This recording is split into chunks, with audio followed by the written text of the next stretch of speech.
मुंबईतील राजकारणात मोठी घडामोड घडली असून मनसे आणि भाजपला मोठा धक्का बसलाय. वेगवेगळ्या पक्षातील शेकडो कार्यकर्त्यांनी शिंदेंच्या शिवसेनेत प्रवेश केलाय. शिवसेना आमदार प्रकाशदादा सुर्वे यांच्या उपस्थितीत हा पक्षप्रवेश सोहळा पार पडला. यावेळी आमदार सुर्वे यांनी सर्व कार्यकर्त्यांचे स्वागत करत पक्ष संघटना अधिक मजबूत करण्याचा निर्धार व्यक्त केला. यावेळी कस्तुरी रोहकरे यांनी मनसेवर गंभीर आरोप केले. निवडणुकीत उमेदवारीच्या काळात पक्षातून दबाव टाकण्यात आल्याचा दावा त्यांनी केला. पक्षात काम करूनही सन्मान मिळाला नाही, त्यामुळे काम करण्याची इच्छाच उरली नसल्याचं त्यांनी सांगितलं. तसेच मनसेमध्ये जातीभेद होत असल्याचाही आरोप त्यांनी केलाय. राष्ट्रवादी काँग्रेस अजित पवार गटाच्या राष्ट्रीय अध्यक्षा तसेच उपमुख्यमंत्री सुनेत्रा पवार यांच्या नेतृत्वाची पहिली मोठी कसोटी आता विधान परिषद निवडणुकीच्या निमित्तानं लागणार आहे. येत्या 12 मे रोजी होणाऱ्या या निवडणुकीत उमेदवारांची निवड करताना पक्षांतर्गत समीकरणं आणि निष्ठा हा महत्त्वाचा मुद्दा ठरण्याची शक्यता वर्तवली जाते. पक्षात अलीकडील राजकीय घडामोडीनंतर अनेक नेत्यांनी वेगवेगळ्या बाजूंनी भूमिका घेतल्या आहेत. अशा परिस्थितीत अजित पवार यांच्या गटाशी निष्ठा ठेवणाऱ्या नेत्यांना संधी दिली जाऊ शकते अशी चर्चा राजकीय वर्तुळात रंगली आहे. विधान परिषद निवडणुकीसाठी उमेदवारी कोणाला मिळणार याकडे पक्षातील इच्छुकांसह संपूर्ण राज्याचं लक्ष लागले. महाराष्ट्राचे माजी उपमुख्यमंत्री अजित पवार यांचा 28 जानेवारी 2026 रोजी बारामतीमध्ये विमान अपघातात दुर्दैवी मृत्यू झाला. त्यानंतर त्यांच्या विमान अपघातावरून अनेक तर्कवितर्क आणि आरोप प्रत्यारोप झाल्याचे पाहायला मिळाले. आता या प्रकरणाशी काळी जादू आणि अघोरी पूजा यांचा संबंध असल्याचा खळबळजनक आरोपही वारंवार करण्यात येतोय. याच दरम्यान आता अजित पवार गटाचे नेते अमोल मिटकरी यांनी सोशल मीडियावर एक पोस्ट करत धक्कादायक माहिती दिली आहे. काल रात्री अजितदादांच्या प्रतिमेला काही लोक दिवाबत्ती करण्यासाठी गेले होते. त्यावेळी त्यांना गोजीबाबी या ठिकाणी पूजेच्या ताटात 2 लिंब टाचण्या टोचून ठेवलेल्या स्थितीत आढळल्या. हे कोणी जाणीवपूर्वक करते की अघोरी पूजेचा प्रकार आहे, असा सवाल अमोल मिटकरी यांनी उपस्थित केलाय. मुंबईसह संपूर्ण महाराष्ट्रात उष्णतेचा कडाका वाढत असून तापमानाने 40 अंश सेल्सिअसचा टप्पा ओलांडलाय. त्यामुळे नागरिक अक्षरशः हैराण झालेत. उन्हाच्या तीव्रतेमुळे दैनंदिन जीवनावर परिणाम होत असून दुपारच्या वेळी रस्ते ओस पडलेले दिसतायत. दुसरीकडे राज्यातील काही भागांमध्ये मात्र विजांच्या कडकडाटासह वादळी वारे, पाऊस आणि गारपीट होत असल्याचं चित्र आहे. या बदलत्या हवामानामुळे नागरिकांमध्ये चिंतेचं वातावरण निर्माण झाले. भारतीय हवामान विभागाच्या अंदाजानुसार आज मध्य महाराष्ट्र आणि मराठवाड्यातील काही जिल्ह्यांमध्ये विजांच्या कडकडाटासह पाऊस पडणार असल्याचं सांगण्यात येत आहे. त्यामुळे या भागातील नागरिकांनी सतर्क राहण्याचं आवाहन देखील करण्यात आले.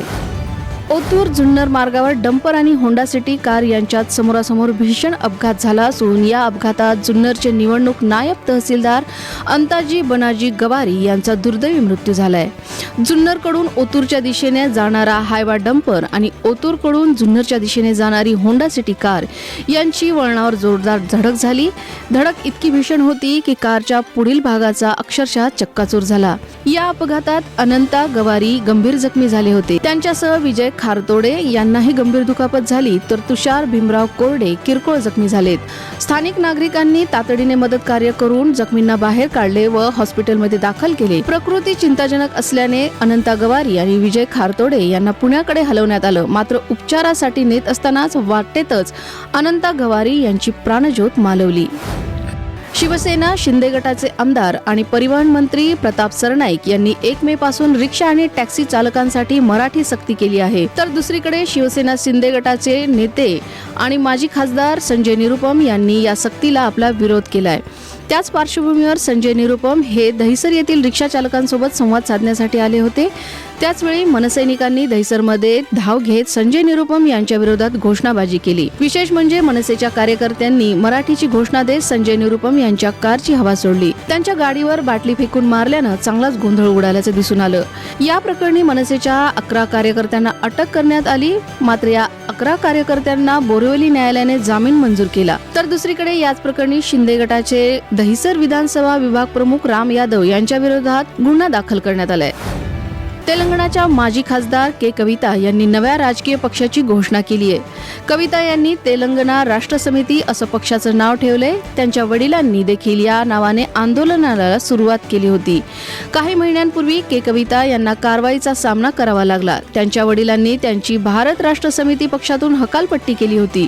पक्षविरोधी भूमिका आणि कारवाया केल्याप्रकरणी त्यांच्यावर कारवाई करण्यात आली होती. त्यानंतर के कविता यांनी पत्रकार परिषद घेऊन नवीन पक्ष स्थापन करणार असल्याची घोषणा केली होती. कविता यांनी याविषयी बोलताना तेलंगणा राज्याला स्थापन होऊन 12हून अधिक वर्ष झाले आहेत, परंतु लोकांच्या अपेक्षा पूर्ण झाल्या नाहीत.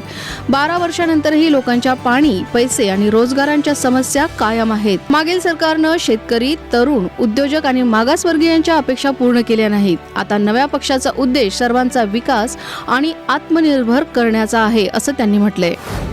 अमेरिकेच्या वॉशिंग्टनमधील हिल्टन हॉटेलमध्ये गोळीबार झाल्याची घटना घडली आहे. दरम्यान या ठिकाणी अमेरिकेचे राष्ट्राध्यक्ष डोनाल्ड ट्रम्प हे देखील उपस्थित असताना ही घटना घडली आहे. शनिवारी रात्री मोठ्या स्फोटांचे आवाज ऐकू आल्यानंतर अमेरिकेचे राष्ट्राध्यक्ष डोनाल्ड ट्रम्प आणि फर्स्ट लेडी मेलेनिया ट्रम्प यांना व्हाईट हाऊस करस्पॉन्डंट डिनरमधून सुरक्षित बाहेर काढण्यात आलं. यावेळी संशयित हल्लेखोराला गोळ्या घालून ठार करण्यात आल्याची माहिती समोर आली आहे, तर संशयित हल्लेखोराला अटक करण्यात आली आहे. तसंच या प्रकरणी अधिक तपास केला जातो. मात्र या घटनेनं मोठी खळबळ उडाली असून राष्ट्राध्यक्षांच्या सुरक्षेबद्दल प्रश्नचिन्ह निर्माण झालेत. दिल्ली कॅपिटल्सचा वेगवान गोलंदाज लुंगी एनगिडी याच्या दुखापतीबाबत मोठी अपडेट समोर आली आहे. लुंगी एनगिडी पंजाब किंग्स विरुद्धच्या सामन्यात कॅच पकडताना डोक्यावर जोरात जमिनीवर आपटला. त्यानंतर त्याला तातडीनं अँब्युलन्समधून रुग्णालयात दाखल करण्यात आलं होतं. पंजाब किंग्सचा फलंदाज प्रियांश आर्यानं मारलेल्या उंच फटक्यावर एनगिडी कॅच पकडण्यासाठी धावत गेला होता, परंतु संतुलन बिघडल्यानं तो मागे पडला आणि त्याचं डोकं जमिनीवर जोरात आदळलं. कॅचही सुटला आणि एनगिडी बराच वेळ मैदानावर निश्चल पडून होता. त्यावेळी फिजिओ आणि मेडिकल टीम तात्काळ धावून आली. या गंभीर प्रसंगामुळे सामना सुमारे 15 मिनिटं थांबवावा लागला. नंतर एनगिडीला स्ट्रेचरवरून बाहेर नेण्यात आलं. परिस्थितीचं गांभीर्य पाहता संपूर्ण स्टेडियममध्ये काही काळ शांतता पसरली होती. डोके आणि मान दुखत असल्याची तक्रार असल्यानं त्याला BLK मॅक्स रुग्णालयात दाखल करण्यात आलं. मात्र दिलासादायक बाब म्हणजे एनगिडीची प्रकृती आता स्थिर असून लवकरच त्याला रुग्णालयातून डिस्चार्ज मिळणार आहे. बिग बॉस मराठीच्या 6व्या पर्वात टॉप 5 स्पर्धकांमध्ये गेलेला अभिनेता विशाल कोटियन याला 3ऱ्या क्रमांकावर समाधान मानावं लागलं. बिग बॉस मराठी संपल्यानंतर तो अनेक ठिकाणी मुलाखती देताना दिसतोय. एका मुलाखतीत सध्या रिक्षा चालकांवरील मराठी भाषा सक्तीवर तो बोलताना दिसला. माझा जन्म महाराष्ट्रात झालाय. मी जन्मानं, कर्मानं आणि मनानेही मराठी आहे. याआधीही मी काही मराठी नाटकांमध्ये काम केलंय.